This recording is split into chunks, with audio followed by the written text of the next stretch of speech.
and it makes everything bland and boring. So if we just say, yeah, we are weird. Sure. We're Mormons. We're really weird. In fact, we're weirder than you think. In fact, our temples are so weird, we got stuff going on I can't even tell you. So I think the way we get around it is we just have to gaslight everybody else and say, hey, well, you kind of participate in weird rituals too. Now, baptisms for the dead might be goofy and funky to some people, but that's all it really is. A lot of people are like, they think there's this common misconception necromancy that we're like forcing our religion upon people in heaven. So you're admitting that our church is true and we have the power of Jesus Christ to baptize people in his name is what you're saying, right? We need to get everyone to realize everyone already has weird rituals. Sure. If people think we're weird, we need to own it and double down and make the weirdness cool. Like, you got to understand that obviously baptism is a saving ordinance, and that's not necessarily just like a proclamation of faith like a lot of people believe, but it's literally a saving ordinance you have to do for whatever reason. Like, it's not something that, like, I personally believe it's not something that God said, oh, I just for the sake of it, I say you have to be baptized in order to enter the kingdom of heaven. It's easier to relax an uptight person than it is to discipline a chaotic and non-disciplined person. Gaslight the world with ancestral baptisms. And we can win the vibe check, because you know who's cooler than the mean evangelicals that hate us? New Agers. I think they're cool until they turn 35 and they still haven't done anything with their life. But we can agree to disagree. This episode is brought to you by the Go and Do Travel Wave Makers 2025 LDS Podcaster Cruise. If you guys want to come hang out with me on a boat, as well as Greg Maxson, Jacob Hansen, Hayden and Jackson, Paul, David Boyce, Dave Butler, and Jasmine Rappley, you got to check out the links in the description. Make sure you use the coupon code WARDRadio10 to receive 10% off. Now back to the video. Welcome, ladies and gentlemen, back to Ward Radio. I'm your host, Cardon Ellis, and today I am joined by a killer cast. We've got some young blood in the studio. We are joined by none other than Drew Scarborough, as well as Austin Falter of Falter Media. And Joe, dude, you got to help me out with your last name, bro. Joseph. Gone, boss. Joseph Gang Boss. Dude, I'm going to call you the Gang Boss. That's pretty cool. Those Mongolian names are awesome, dude. And then Kwaku L, all right? You like that one, Kwaku, or is that just super cringe? He was like, I'll roll with it because you're my friend. So anyway, we got a vibe check, guys. We got a vibe check baptisms for the dead. Kwaku, I agree with your premise. Elaborate. Well, what we're seeing 2025 is so interesting because we're getting religious feedback because we're having a second Mormon moment. The first Mormon moment was early 2010s, where we had David Archuleta and Mitt Romney and Imagine Dragons and Neon Trees and Dancing with the Stars and all those, and people were like, wow, Mormon's interesting. It kind of died down. Now we're having a second Mormon moment with the Secret Lives of Mormon Wives and all this stuff, and people are paying attention on TikTok. But there's a critique coming that wasn't coming in the early 2010s when the only place to critique was YouTube. Now, since we have TikTok and Instagram Reels, people aren't critiquing from a Christian evangelical perspective or an ex-Mormon perspective, just a vibes perspective. And people are showing photos of the baptism and the baptism for the dead, and they're going, yeah, this is weird. These guys are weird. And you think, wow, that's kind of true. You know, it's kind of weird. But like in a good way, Well, to the average person, like they hear baptisms for the dead, and the first thought is, oh my gosh, are Mormons baptizing dead people? And we go, no. What we do is we get into a white jumpsuit, and then we get a giant hot tub held up by $1 million golden oxen, with 3 high chairs on top of men in white suits to observe us being baptized on behalf of dead people. And they go, yeah, that's weird. Like, it doesn't make it better. So how do we vibe check? That's not exactly how I sell it, but yeah. Well, that's what it is. So like, how do we vibe check it to make it less weird? And here's my thought. You can't make it less weird. But what we can do is gaslight everybody else. If we gaslight everybody else about how they're actually weird too. Okay, so here's an example. Joe and Drew, both from Texas like me, and explain to the rest of the country how a Texas high school football game is like on par with a college football game. Oh yeah, The stadiums are massive. It's a surreal experience. I went to the biggest high school in Texas too, and our stadium was, I think, considered bigger than 50% of like mid-major D1 schools. Like, Wow. They say that there's two religions in Texas. The first one's football, and the second one's Christianity. Wait, what school did you go to? Allen High School. That's the biggest high school in the country. Yeah. Yeah. No, I know Allen High. Yeah, no, that was There you go. it's famous. There you go. And Texas high schools are almost like colleges when they're the way they have like rivalries where Oh, it's yeah. like Dude, I'm looking this up. This sounds interesting. growing up in Texas Okay. is kind of a fun experience. Holy and crap! out, This is a but- high school. Holy smoke, man! This looks like a junior college, dude. There's Pizza Hut and Subway in that cafeteria. Oh my gosh! What the heck? Texas it's a different ball game. Okay. Oh, dude, they got a Gadsden flag and the Allen High flag. All right, this is. All right, dude. All right. Okay, so when you're at one of these football games, they sing the Star Spangled Banner, and you'll be sitting in these stands, and you'll watch people with their hand on their heart singing along, getting teary-eyed, having a full-on religious experience. I'm not kidding. It's literally a spiritual experience they're having. Only the religion is American exceptionalism, and you think, how is this not a ritual? How is this not a ritual? Fair enough. Fair Sure. enough. Like, this is a ritual, and the religion is American exceptionalism. A part of it's manifest destiny, right? It's the idea that one true church, we have the one true country. We kind of have that mindset in the United States. Sweet. I think everybody already participates in bizarre religious rituals anyway. Now, baptisms for the dead might be goofy and funky to some people, but that's all it really is. You know, the religion of American exceptionalism kind of leads to bombing people to find WMDs in Iraq that aren't there. You know what I mean? Like, one kind of does more damage than the other. So I think the way we get around it is we just have to gaslight everybody else and say, hey, well, you kind of participate in weird rituals too.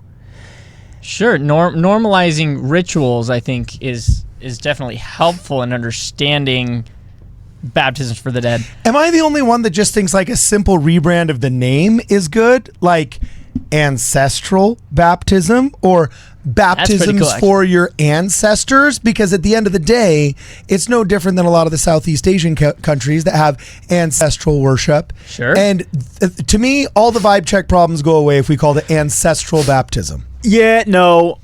Have you seen any of those ceremonies in the East where they do those? Well, I'm not talking about exhuming the graves. Like, that is kind of crazy. Like when people, like sometimes that's- our churches think, we're like, well, we have sacred garments, like some of these religions too, and they'll point to like Zoroastrians, and it's like the guys who light their dead bodies on the top of buildings and get kicked out of cities because they won't stop burning dead people alive. Shut up, don't- really? Yeah, they get kicked out of cities and whole because when someone dies in Zoroastrianism, you have to bring them to the highest part of the city and light their body on fire.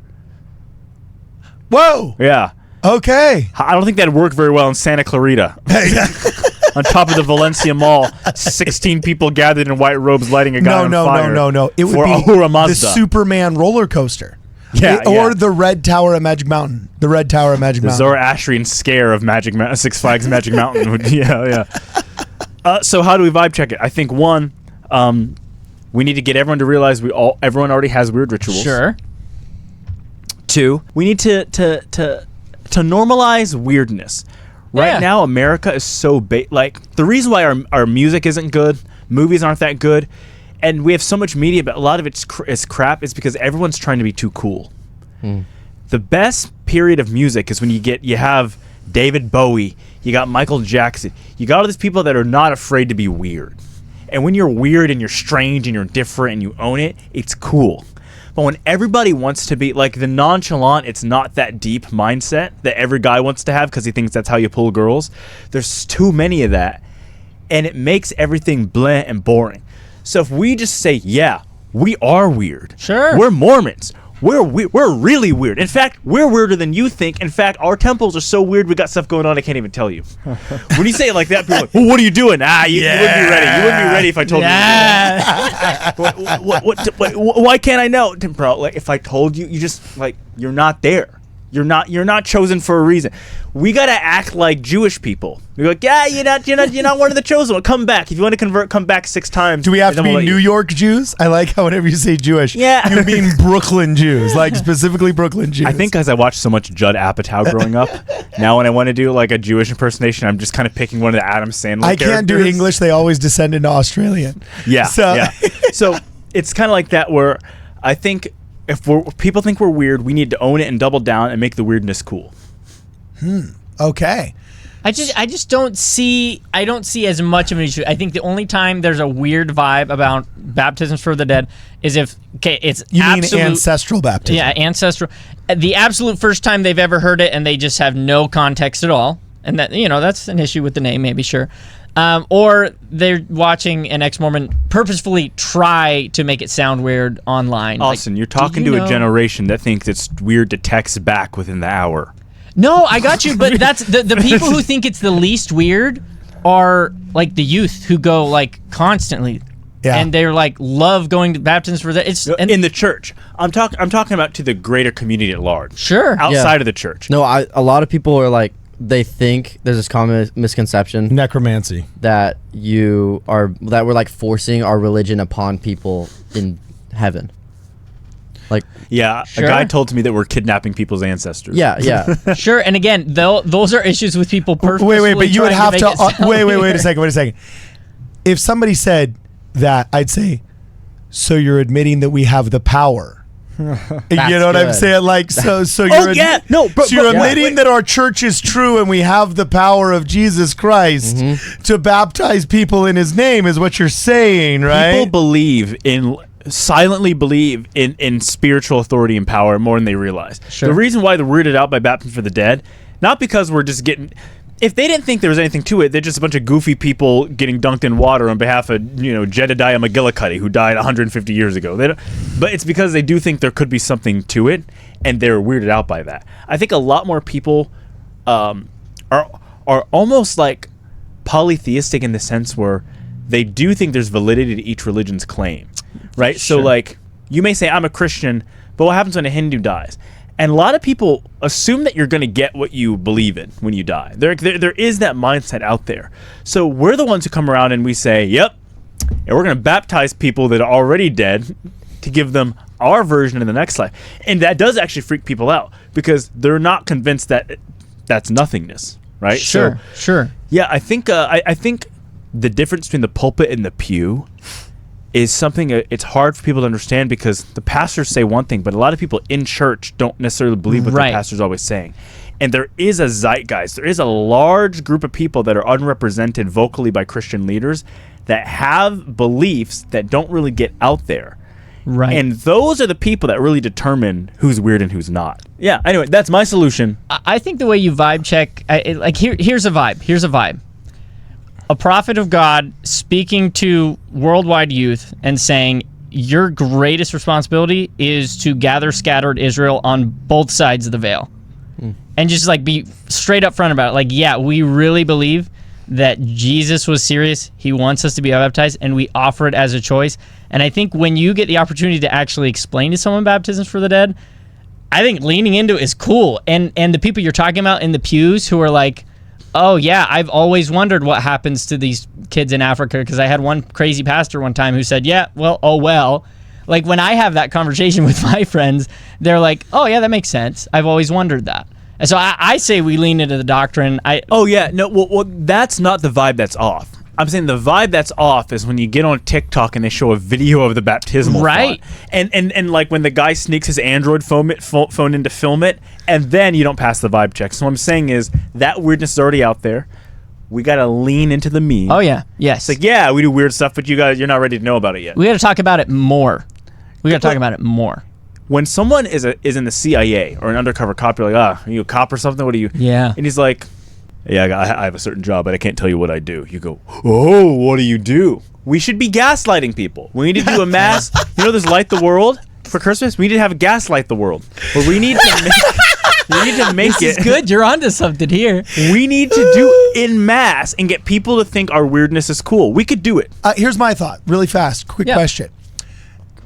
as much as I'm a proponent of saying, hey, let's vibe check this, let's do a rebrand, if you will, then we lose the direct King James translation in the Apostle Paul saying, else what do they do? Those who are baptized for their dead, or for the dead. So, I mean, we have the most unexplainably by other religions biblical religious ritual out there, given to us uniquely through the Restoration, whose wording directly appears in the Bible and no other church can explain it. No other church can come up with an explanation thereof. And they all avoid it like the plague, and they all skip over it, and they all cannot contend Except their Tertullian. positions. So no, but you're saying Tertullian, he was arguing for it, not against it. Yeah. You're saying Yeah. no one talks about it, and I'm like, except. Oh, sorry. No, I said nobody refutes it. So I was like, how are you saying Tertullian's refuting this? Okay, that's fine. Well, my other thought is, and I get in trouble for this on the show, I get called an apostate on LDX because I love New Age woo-woo. Well, so does everybody. We need to pay attention to the New Age community. It's one of the largest religious, quote-unquote, religious communities in the country, and we don't pay attention to them because they're busy trying to win over a bunch of evangelicals and Jeff Durbin fans, when we could be winning over all of the New Age woo-woo, yoga moms and crystal girls and all these people. Hey guys, we're going to press pause just for 1 second to remind you guys this episode is also sponsored by scripturenotes.com, the coolest way of reading your scriptures online. If you guys want a free 14-day trial, please visit scripturenotes.com. Also, mention us in the checkout for a small discount. Links will be in the description. Roll tape. The belief of Joseph Smith could absolutely sweep New Age communities. They already believe in magic crystals and rocks. You've said that before. How would you do that? Like, because the New Age community, part of the reason why it's New Age is it's not cohesive. It's not like you can buy their mailing list and send them all, flyers. Yes, you can. And I think that's a powerful community, and they're cool. The guy with long hair, shirtless on the rocks with the guitar is cool. And if you get that guy to think Joseph Smith is cool, we're winning the vibe check. When they already, a lot of them already just believe, hey, all the prophets of religions and think they're what do you call them, the grand masters or some people say they call them avatars. Ascended masters. Ascended masters. A lot of them just say, I think they're inspired, they're ascended masters sort of thing. So the challenge is, how do you go from getting everybody's Joseph Smith on that list? Well, he's already on the list for a lot of them because they're just open-minded. Yeah. But how do you go from everybody's right to, okay, well, there's got to be some cohesion here because what he said definitely doesn't fit with what he said. Here's the thing. That'll sort itself out. Okay. Where we always fail as a church is we try to force uniformity. Sure. And you can never do that. Yeah. You never do that. That'll sort itself out. You got to get the ideas to win people over first, because we're in the age of I hate authority. So ideas matter more. Right. And so when we say, well, we're the true church because of X, Y, and Z, the Gen Zs and the upcoming Gen Alphas go, shut up. And they're absolutely right. The idea has to win first. Sure. So these New Age people, we can say, look, you guys believe in energy healing, right? Okay, that in our church is called priesthood power. You guys believe in magic crystal and stones. We call those seer stones in our church. You guys believe in Atlantis and Lemuria and these lost ancient worlds. In our church, this is called the Book of Mormon. Hagoth. We got Hagoth. The brother of Jared Barges. Yeah. Joseph Smith was describing ancient wooden magical submarines. That's what it is. We have all the Atlantis people. You lean into the weird. Graham Hancock has a show getting millions of views on Netflix the first day it premieres, and we're not all over that. Okay. So we should be like New Age community. And we can win the vibe check, because who's cooler than the mean evangelicals that hate us? New Agers. New Agers are always cool. They're the cool guys at the party. They're hippies. They're cool. They drive around in their vans with the plants. They play music. They're cool. They'll always be cool. I think they're cool until they turn 35 and they still haven't done anything with their life. But we can agree to disagree. Savage. True. But also think about this though. To a lot of people, that the white picket fence American dream is dead. Right? So a lot of people are like, I'm never going to get a house. I'm never going to get married. So we're in a different, You know, I mean, No, fair and enough. most- Fair enough. Anyway. So I got a question for you, Kwaku. I'm totally down with, hey, we need to translate our scriptures just like we translate them from English into French or into German or into Swahili. We should translate them into New Age because those are children Yeah. of God too, and they're uniquely emotionally and spiritually prepared for the message of the restored gospel. I get all that. But I'm also with Austin a little bit that on my mission, I noticed it was easier to relax kind of like an uptight Protestant-y kind of person and say like, look, you'll get over accepting this modern revelation thing because it's actually biblical, and like maybe you were wound a little bit too tight. Like let's chill out a little bit, right? I find it's easier and there's more longevity out of a member that was kind of uptight and relaxed a little bit. It's easier to relax an uptight person than it is to discipline a chaotic and non-disciplined person. I think relying upon the uniformity and the discipline of American Protestants and expecting them to be the ones we convert in mass is delusional. It's not going to happen. Sure, no. We can keep doing that fight with the weirdos at Temple Square and their big signs. But meanwhile, we've got millions and millions and millions of people that are basically untouched. Right. And we could be dominating. And I think we've got to talk with them. I mean, heck, people say, oh, well, I mean, they believe in psychics and stuff like the Doctrine and Covenants is a channeled text. Joseph Smith was channeling Jesus and wrote it down. Oh, Half of and our John the scriptures- Revelator. Half our scriptures are channeled texts. Yeah. They believe in channeling, we believe in channeling. They believe in psychics, we have stake patriarchs. Well, no, it's different. Our guy wears a suit, puts his hand on your head, and figures out what tribe of ancient wandering Jews you actually belong to, who you're gonna marry, and then what your purpose is on Earth. I love this. So, a psychic. Lean Great. into it. Yeah. This is Ammon. This is the Ammon, thing in the Book of Mormon. Well, and- Great Spirit, that's God. And you know what? We could use a little more relaxation. We can help them out and get them a little more uniform, and they can help us out by having us relax a little bit. So you're saying we could use a little less correlation, they could use a little bit more correlation? I'm just saying. Is what you're saying? Do you think Aaron Sharinian would have loved to give that talk in front of a bunch of yeah, guys, it's cool, man. Yeah, cool public affairs, bro. Yeah. Or you're not based enough, you cuck! Which one?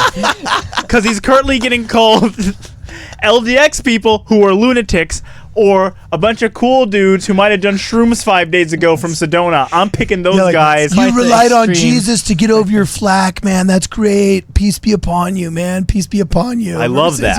You didn't tear your shirt off and you didn't expose your bare-chested proclamation of the family T-shirt underneath your suit coat. It's just like, whoa. We could learn. We could use a little more relaxation. We could.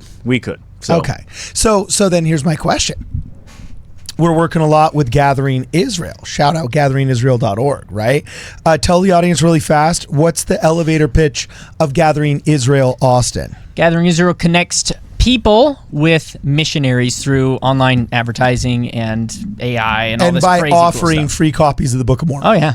So we haven't bought up mailing lists yet, Kwaku, Yeah. but we have ran ad campaigns for free copies of the Book of Mormon. It specializes in inexpensive Facebook ads that you can purchase in the third world, where we currently have a translation for the Book of Mormon. That's kind of been what we've been doing now. We've also done some New York and Los Angeles stuff. But how cool would it be if we saw Austin, if we couldn't just purchase the emailing list of Gaia TV? That would actually be super interesting. Let's give Kwaku that project. That's Dude, a good, no. that's a good Actually, Kwaku project. What would the pitch be? Hell yeah. We would have to offer free crystals, say- a free seer stone. A free seer stone to everybody on the mailing list of Gaia TV with a copy of the Book of Mormon via Gathering Israel. I would deliver those books of Mormon. I'd love to hear that call. Hey, honey, we got a package. What? The Mormons sent us a rock. Yeah. That's funny. All right, so Joseph, you've been awfully quiet this whole time, bro. Have you just been supervising the conversation? Is it just not intellectual enough for you? Wrap it up, man. You know, Baptism. Go. Baptism yeah, for the dude, dead. dog, Go. You got to contribute here, bro, or else you don't earn your stipend. Well, I think yeah, I don't know. I don't have much to say on this topic. Really, did you have in your little spiritual walkabout any, during your faith crisis, did you have any specific doubts about baptisms for the dead? Or is that something where you thought, nah, Mormonism is cool and actually it's something I think they got right? Well, I wasn't thinking a whole lot about that because, I mean, I kind of, like, I was attacked at, like, the base of that, which is just Joseph Smith made crap up. So I was like, well, obviously that's one of the things.